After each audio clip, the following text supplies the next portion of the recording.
What's up? It's Nick. Welcome to another edition of Nick Explains an Astrology Chart. I'm doing some chart practice, and so what we're going to do today is just pull up the chart of the moment. It is Sunday, December 7th, 5:47 p.m. here in Central Oregon. So I've pulled up my chart for this moment.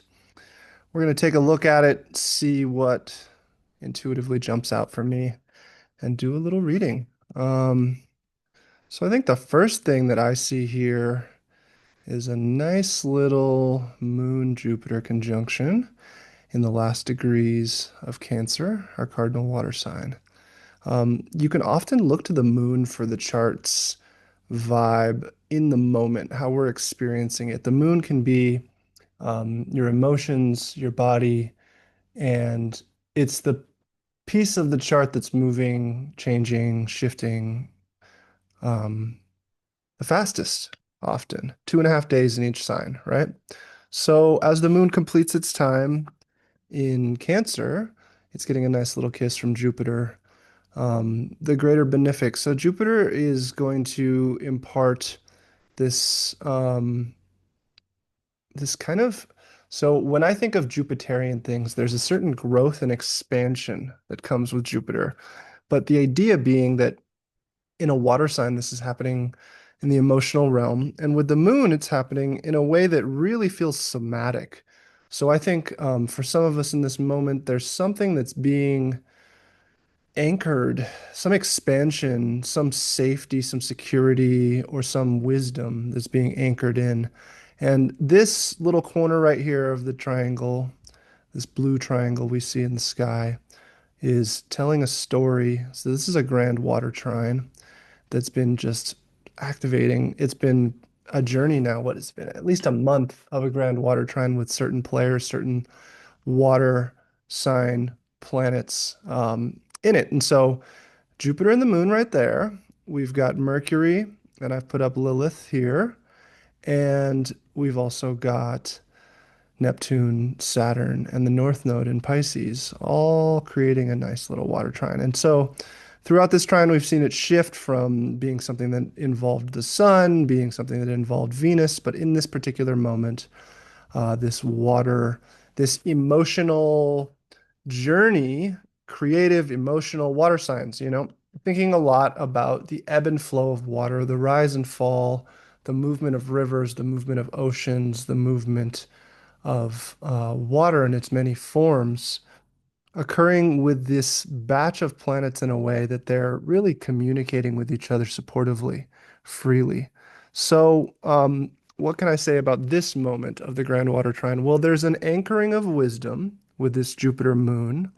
There's a communication about something deep, and it could be related to Lilith themes, which are the wild, unlawful, like un what's the best way? How do you even describe Lilith?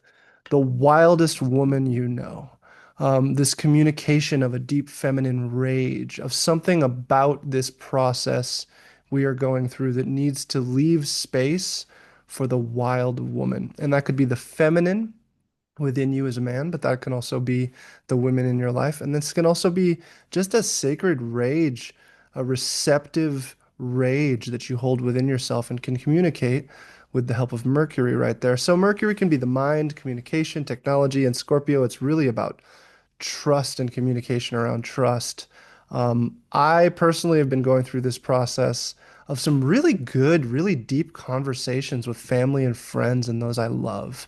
And with Jupiter and the moon, there's this expansion into, oh, wow, we can navigate these talks. We can navigate this conversation and both feel nourished and safe and comfortable, even though we don't know what's coming next. And that's the kind of Neptune, Saturn.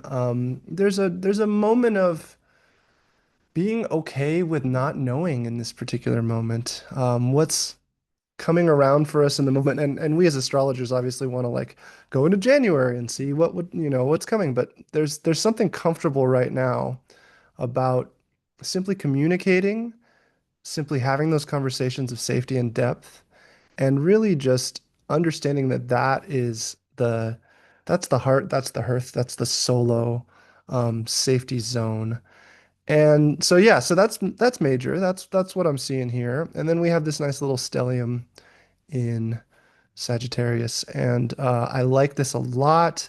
This is fueling a lot of creative stuff for me, a lot of shooting my shot artistically, creatively, talking to people, doing what I can to push things forward in both my work, my personal life, and in my relationships with people, which is really nice. There is a little bit of, this running quickly, moving quickly, and a lot of that is because there are squares involved. There's tension with this mutable fire energy. There's tension perhaps in relationships. There's tension in activity.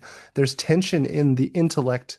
But these squares are here to provide a forceful push, especially this Mars kind of energy that's squaring Saturn. With Saturn going direct and with Mars nearly exactly squared, there's this, how are you going to do what you need to do to get over the walls you see around you right now? And that can be overwhelming. There can be moments of put your hands up and just say, oh, geez, all right, it's going to be what it's going to be, right? But there's this creative conversation happening with these three planets, which is Mars is the drive or the initiating force. Venus is the relation to it all, the beauty and abundance, the how we're going to get what we want to get, and then the Sun being that dot in the center of the target, that focus, that intellect that's going to really charge forward to get it. So these three are going to have a nice little conversation with the North and South node. And what that conversation is going to look like is where are the places where you can surrender into that Pisces place of not knowing of this is the way, that Mandalorian kind of like, I'm committed and we'll see where it goes, and let go of the but how, but who, but where, that an analytic Virgo kind of place that maybe you're so used to, maybe you're conditioned to, maybe you're learning that that actually might not be a tool that serves you. But it's also a very familiar place. Things in the South Node are so easy. They're so familiar, right? So we fall into them. And so this whole, this squared moment where you have the sun squaring the nodes and you have eventually, this Mars Saturn square coming in is really going to push a conversation internally and with others, and we're having the conversations, right? The emotional conversations. But after the emotional conversations are welling up, coming up, right? There might be some shock that comes with them. There might be some breaking of the clouds because you've got Uranus there with in Taurus on the opposition right here. So there's, maybe some things that come from those conversations that change this. And as this story of what are we after, how are we going to get it, who's coming with us, who's not coming with us, as this moves into Capricorn, there's going to be something really beautiful happening next month. Well, there'll be this conjunction, this kind of coming together of this story. And that's going to give us a lot of really ripe reflective capability for what's coming in 2026. So this is getting your swords ready, getting your arrows ready, getting everything good, but also because it's winter, learning to slow down a little bit. Another thing I see in this chart at the moment right now is this Pluto moon opposition. So this reflectivity of something deep, um, this emotional kind of depth. And then also I see Chiron and Jupiter square still active. And so this is the wound. This is what's going on. So there's a lot happening right now, but it doesn't feel overwhelming. It's fire and water. It's it's purposeful. It's directed. It's focused. And if you are experiencing moments of overwhelm, which can come up with these emotional things, it's how are you caring for your own internal waters? For me, something that's been crucial is baths. Something that's been crucial is being near rivers. When there's a lot of a certain element in the chart, sometimes it can be really good to go find that element in your daily life. Fires, having a nice little fire to sit by in Sag season. Um, with all this water in the chart, it can be useful to reflect alongside a river and just watch that current. So, this is the chart of the moment for Sunday. This is how we're kind of feeling charged up. This is kind of how we're feeling uh, deepening down, and there's a little bit of a shock maybe or something releasing. There's the wound that we're experiencing. It's all happening at once.